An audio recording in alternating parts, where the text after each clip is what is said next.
नमस्कार, मैं हूं रत्ना और आप देख रहे हैं सी न्यूज भारत। आइए रुक करते इस खबर की ओर। लातेहार जिले के जिला मुख्यालय सर्किट हाउस में 16 जनवरी 2026 को सामाजिक कार्यकर्ता और झामुमो नेता सौरभ श्रीवास्तव ने मनरेगा योजनाओं में भ्रष्टाचार पर भव्य प्रेस वार्ता की है। उन्होंने न सिर्फ फर्जी निकासी और जॉब कार्ड की जानकारी साझा की, बल्कि उच्च स्तरीय जांच की मांग भी उठाई। सौरभ श्रीवास्तव ने कहा कि उनके संज्ञान में आया है कि 55 जिलों में 302 करोड़ रुपए का मनरेगा घोटाला हुआ है। लातेहार जिले की मोंगर और सीसी पंचायतों में 600 टीसीबी योजनाओं में केवल 10% ही पूरी हुई। कई भूमिहीन लोगों के नाम पर भी फर्जी निकासी हुई, जिससे गंभीर जांच की आवश्यकता है। उल्लेखनीय है, खुलासों में गारू के कुटाम पंचायत के लाभुकों के नाम और लातेहार की सीसी पंचायत में जेल में बंद सोनू कुमार के नाम पर भी पैसे की निकासी शामिल है। चंदौर प्रखंड में डाकघर कर्मी मनीष कुमार ने फर्जी खातों के मामलों की जानकारी दी। सौरभ ने कहा कि मनरेगा में काम करने वाले संविदा कर्मियों और वेंडर्स में भारी अनियमितताएं हैं। कई वेंडर जिनके पास ना तो दुकान है और ना कोई स्टॉक, फर्जी बिलों के माध्यम से करोड़ों रुपए की हेराफेरी कर रहे हैं। उन्होंने एसीबी और ईडी को पत्र लिखकर उच्च स्तरीय जांच की मांग की है और सूचना के अधिकार अधिनियम 2005 के तहत उप विकास आयुक्त और प्रखंड विकास पदाधिकारियों से महत्वपूर्ण जानकारी मांगी है। सौरभ ने कहा कि झारखंड मुक्ति मोर्चा की पूरी टीम ये सुनिश्चित करेगी कि लातेहार जिले के घने जंगलों और पहाड़ी क्षेत्रों में रहने वाले गरीब आदिवासी लोगों तक मनरेगा योजनाओं का लाभ पहुंचे। उन्होंने ये भी भरोसा दिलाया कि हेमंत सोरेन की लोकप्रिय सरकार आने वाले दिनों में मनरेगा योजनाओं को प्रभावी और पारदर्शी बनाने के लिए पूरी तरह प्रतिबद्ध है। मेन जो बेसिक टॉपिक है ना, अब बोलते कर दीजिए हमको, मैं उठा लेते हैं इसको। ठीक है, शुरू करें ना? हाँ, स्टार्ट कर दीजिए। पर भ्रष्टाचार को बढ़ावा देती है। बहुत सम्मान के साथ मैं सबसे पहले तो आदरणीय बाबूलाल मरांडी जी को ये कहना चाहता हूँ कि भले ये बात है कि अब वो निवर्तमान प्रदेश अध्यक्ष है, लेकिन अपनी जानकारियों को दुरुस्त करें, क्योंकि इस प्रेस वार्ता की घोषणा हमने 13 तारीख को की थी। आधिकारिक रूप से आप सबों के पास निमंत्रण गया था। उसके बाद बाबूलाल मरांडी जी का ट्वीट आता है, जिसमें सरकार पर और लोकप्रिय सरकार पर जो आदरणीय हेमंत सोरेन जी के नेतृत्व में चल रही है, उन्होंने एक आरोप लगाया कि हम भ्रष्टाचार के प्रति और मनरेगा में हो रहे भ्रष्टाचारों के प्रति संजीदा नहीं है। जबकि हमने उनके ट्वीट से पहले ही एक ट्वीट करके और जानकारी दी थी मीडिया को कि हम मनरेगा के हो रहे भ्रष्टाचार के ऊपर बात करेंगे। तो उनकी वो ट्वीट की बात तो वैसे ही खत्म हो जाती है। बाकी मनरेगा के ऊपर जो प्रेस वार्ता जिसमें हम सब यहाँ पर उपस्थित हैं, इसके बारे में मैं कुछ बातें आप लोगों को बताना चाहता हूँ जो बेहद महत्वपूर्ण है। हमारा यह मानना है और हमारी सरकार का भी यह मानना है कि मनरेगा में विभिन्न स्तर पर भ्रष्टाचार होते रहे हैं और उन भ्रष्टाचारियों को पर नकेल कसने की कवायद हमारे माननीय मुख्यमंत्री जी ने भी की थी। हमारे सभी नेताओं ने मंचों से कहा कि मनरेगा पर हो रहे भ्रष्टाचार के ऊपर न सिर्फ सरकार संजीदगी से काम करेगी, बल्कि भ्रष्टाचारियों को कड़ी से कड़ी सजा देगी और जो योजना का लाभ है वह सरकार अंतिम व्यक्ति तक पहुंचाने के लिए प्रतिबद्ध है। और इस पर हमारे सभी नेताओं ने लगभग बात की है। जेएमएम का एक कार्यकर्ता होने के नाते और एक सामाजिक कार्यकर्ता होने के नाते भी मैं इस बात पर और ज्यादा जोर देता हूं कि हम भ्रष्टाचारियों के खिलाफ थे, हैं और रहेंगे। और उसी सिलसिले में कुछ महत्वपूर्ण जानकारियां जो आपके साथ साझा करना चाहूंगा इस प्रेस वार्ता में। सबसे पहले तो मैं लातेहार जिले की अगर बात करूं तो मनरेगा में जो अनियमितताएं हुई हैं वह ऐतिहासिक हैं और उन अनियमितताओं पर मुखरता से बोलते हुए हम यह सुनिश्चित करना चाहते हैं और जो उच्च अधिकारी इस मामलों को देखते हैं उनसे यह आग्रह भी करना चाहते हैं कि हम एक ध्यान आकर्षण आपका प्रेस के माध्यम से और इस वार्ता के माध्यम से करा रहे हैं। इन योजनाओं में जो भ्रष्टाचार है, जो अनियमितताएं हैं, उसको आप बेहतर से बेहतर करने का प्रयास करें। यही हमारे सरकार का उद्देश्य भी है।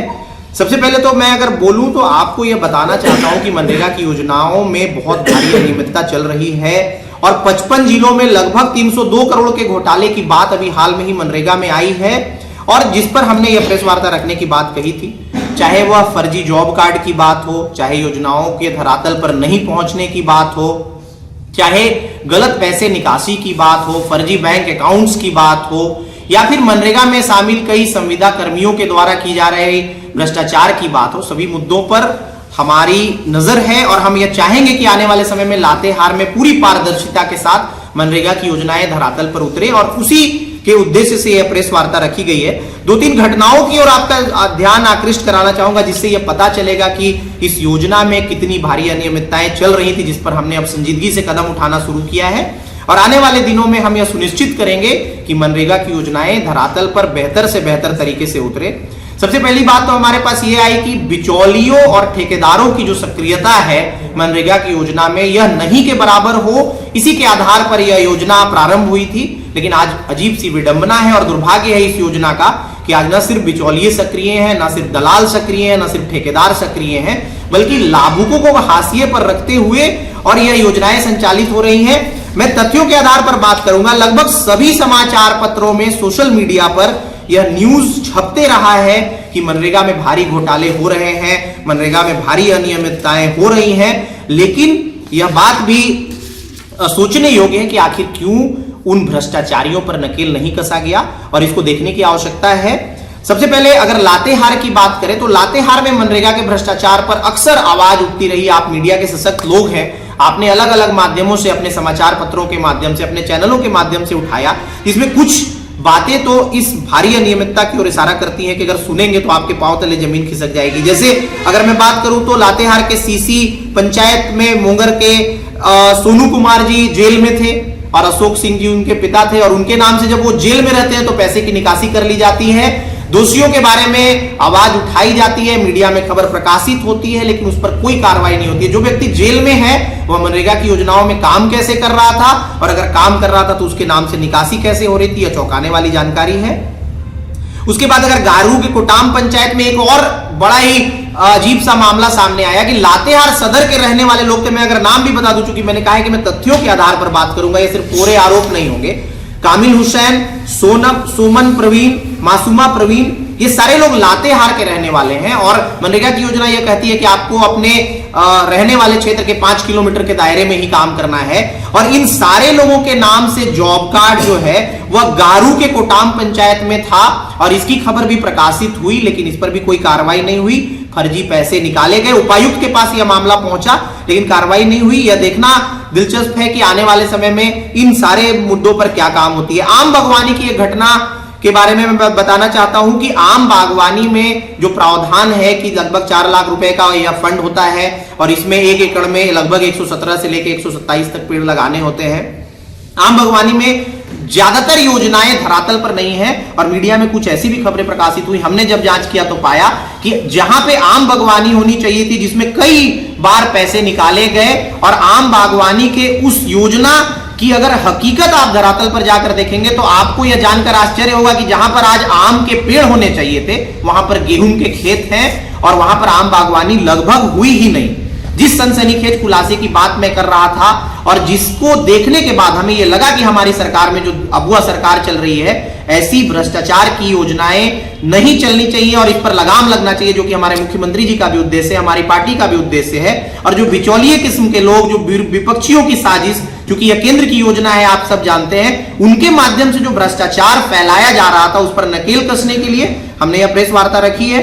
आपको मैंने बताया कि 6/10/2025 को चंदवा के प्रखंड अध्यक्ष झारखंड मुक्ति मोर्चा के मनोज चौधरी जी ने एक पत्र लिखा, और पत्र में यह बात तथ्यों के साथ बताई कि डुमारो पंचायत के मनोज मुंडा, सोमा मुंडा, तारा देवी जैसे लाभुकों के नाम से वहां के डाकघर कर्मी ने, जिनका नाम भी मैं बताता हूं, मनीष कुमार जी ने एक फर्जी अकाउंट बनाया और फर्जी पैसे निकाल लिए। हमारे प्रखंड अध्यक्ष के माध्यम से यह बात उठाई गई, लेकिन अभी तक उस पर कोई कार्रवाई सुनिश्चित नहीं हो पाई। यह भी चौंकाने वाली बात है।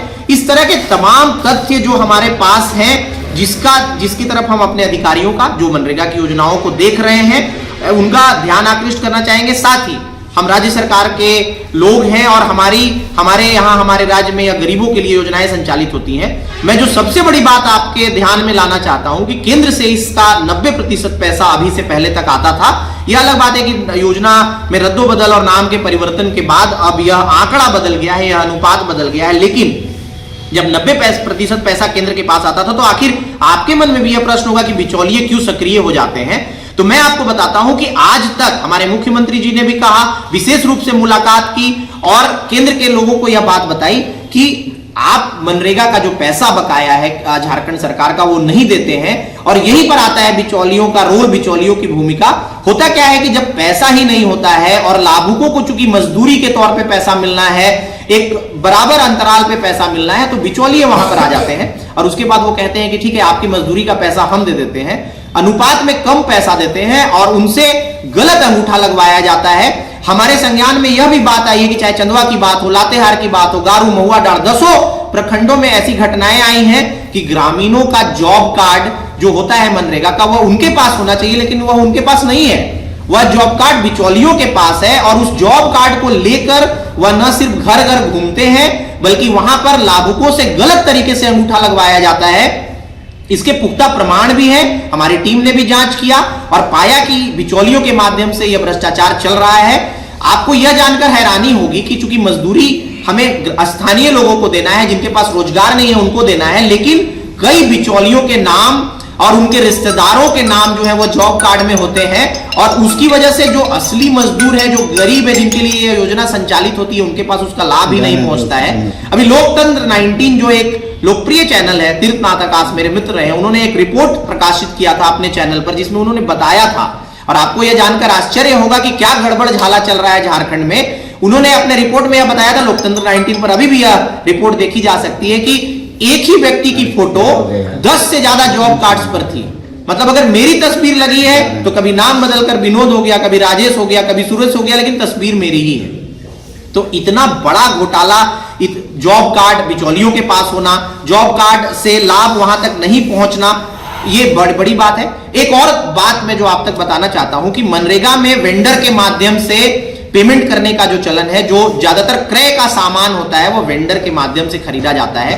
आपको यह जानकर आश्चर्य होगा कि लातेहार में जितने भी वेंडर रजिस्टर्ड हैं, अगर उन वेंडर्स की सच्चाई आप जानने की कोशिश करेंगे, और मैंने अभी कई पत्र भी लिखे हैं, एसीबी को लिखा है, ईडी को लिखा है, ज्यादातर वेंडर आपको सिर्फ कागज पर मिलेंगे। ना उनके जीएसटी का पता है, ना उनके रजिस्ट्रेशन का पता है, ना उनकी चयन प्रक्रिया के बारे में पता है, और ज्यादातर वेंडरों के पास ना दुकान है ना स्टॉक है, लेकिन वह मनरेगा के वेंडर बने। और उनका काम क्या है? काम को समाप्त दिखाने के बाद जब बिचौलिए किस्म के लोग वहां पर पहुंचते हैं तो उन वेंडरों के द्वारा उन सामग्रियों का फर्जी बिल दे दिया जाता है, और उस बिल को आधार बनाकर जो बिचौलिया किस्म के लोग हैं, जो दलाल किस्म के लोग हैं, जो ठेकेदार किस्म के लोग हैं, जिनका मनरेगा से दूर दूर तक का वास्ता नहीं है, वो फर्जी निकासी करके पैसे निकाल लेते हैं। उस पैसे की बंदर बांट होती है और वह पैसा लाभुकों तक कभी पहुंच ही नहीं पाता है। इतना बड़ा भ्रष्टाचार जो चल रहा है, इस पर सभी मीडिया कर्मियों को और सभी सजग समाज के लोगों को नजर रखने की आवश्यकता है। एक और बात मैं आपको इशारा करता हूं, आप सब सामान्य लोग हैं और सामान्य परिवारों से आते हैं।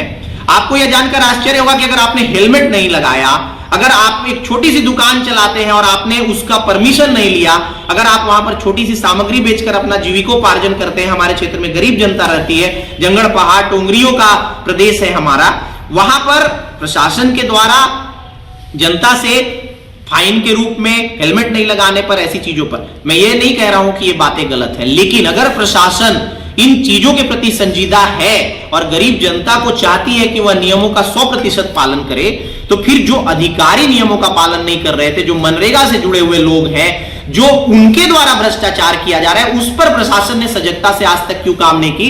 आपको यह जानकर आश्चर्य होगा कि मनरेगा से जुड़े हुए जितने भी लोग हैं, चाहे पंचायत सेवक की बात करें, चाहे रोजगार सेवक की बात करें, चाहे उनके वेंडर्स की बात करें, चाहे एई जेई, आप सभी मीडिया के लोग हैं, मेरे इस प्रेस वार्ता के बाद आप जमीन पर जाने की कोशिश करिएगा, इनकी परिसंपत्तियों में कई 100 गुना का इजाफा पिछले कई वर्षों में हुआ।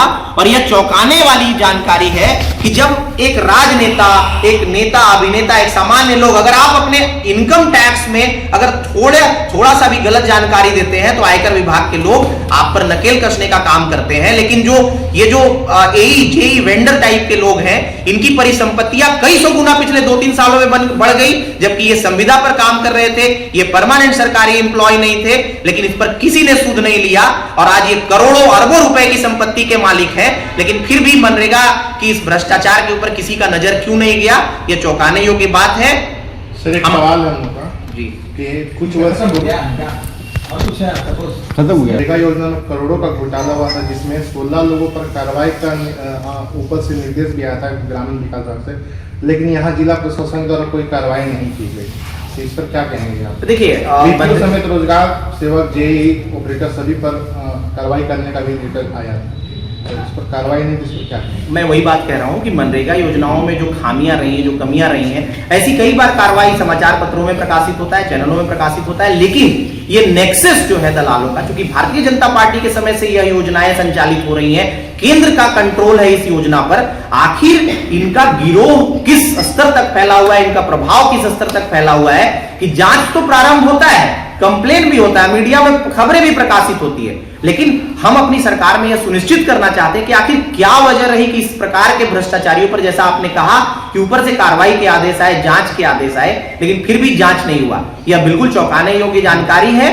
और आपकी जानकारी के लिए एक और बात बता दूं, क्योंकि आप सभी मीडिया के सजग लोग हैं, कई ऐसी जानकारियां हैं जो सामाजिक कार्यकर्ताओं से, जो सामाजिक लोगों से, आम लोगों से, मीडिया के लोगों से छुपाई गई, और ये जानकारियां हमारे बीच आ सके, इसलिए मैंने सभी प्रखंडों को प्रखंडवार आरटीआई लगाकर यह सूचनाएं मांगी हैं, जिसमें आपके द्वारा बताई गई बातें और भी कई महत्वपूर्ण बातें हैं। इस आरटीआई की प्रति मैंने अपने पास रखा है। आरटीआई के दायरे में यह सूचना 30 दिनों तक मेरे पास आएगी, और आरटीआई के माध्यम से मैंने सभी प्रखंडों से विशेष रूप से यह पूछा है कि कितने कर्मी हमारे यहाँ कार्यरत थे, उन्होंने किस प्रावधानों के तहत नौकरी पाई है, अगर उन पर भ्रष्टाचार के आरोप लगे हैं तो उस पर कार्रवाई क्यों नहीं हुई है। हमने यहां तक पूछने और जानने की कोशिश की है कितनी योजनाएं संचालित हैं, कितनी पूर्ण हैं, कितनी अभी ग्राउंड पर हैं। हमारे संज्ञान में ऐसी भी बात आई, अगर मैं आपको बात करूं तो मेरे पास है मोंगर पंचायत में लगभग 400 से ज्यादा टीसीबी की योजनाएं थी जो ग्राउंड पर कभी पहुंची ही नहीं। जब हमारी टीम वहां पर गई, मैं वहां पर गया, तो मुझे पता चला कि आज वहां पर 10 से भी कम टीसीबी है, और जबकि 600 टीसीबी पेपर में दिखाए गए। ऐसी सभी सूचनाओं से लोगों को वंचित रखा जाता है, सामाजिक कार्यकर्ताओं को वंचित रखा जाता है, और इसी के लिए मैंने प्रखंडवार या आरटीआई मांगी है। इसकी सूचना जब मेरे पास आएगी, यह प्रेस वार्ता तो सिर्फ एक शुरुआत है, सिलसिलेवार तरीके से भ्रष्टाचार के ऊपर अंकुश लगाने के लिए और मनरेगा के भ्रष्टाचार को उजागर करने के लिए हम प्रयास करते रहेंगे, और हमारी सरकार में हम यह सुनिश्चित करेंगे कि पहाड़ों टोंगरियों पर रहने वाले गरीब आदिवासी परिवारों तक यह योजनाएं पहुंचे और उसका लाभ लाभुकों तक पहुंचे। इस आरटीआई की जानकारी आने दीजिए। आपके जितने भी प्रश्न हैं, जितने भी भ्रम हैं, अगर इस आरटीआई से मेरे पास वह सूचना आई, फिर एक प्रेस वार्ता के माध्यम से आप लोगों से साझा करने का प्रयास करूंगा। लातेहार से सी न्यूज संवाददाता बबलू खान की रिपोर्ट।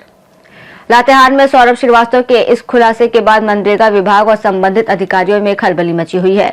अब देखने वाली बात यह होगी कि सूचना के अधिकार के तहत मांगी गई सूचनाओं के बाद कौन सी कार्रवाई होती है और भ्रष्टाचार पर कितनी प्रभावी रोक लगाई जाती है। रिपोर्ट में फिलहाल इतना ही। देश और दुनिया की तमाम बड़ी खबरों के लिए आप देखते रहिए सी न्यूज भारत।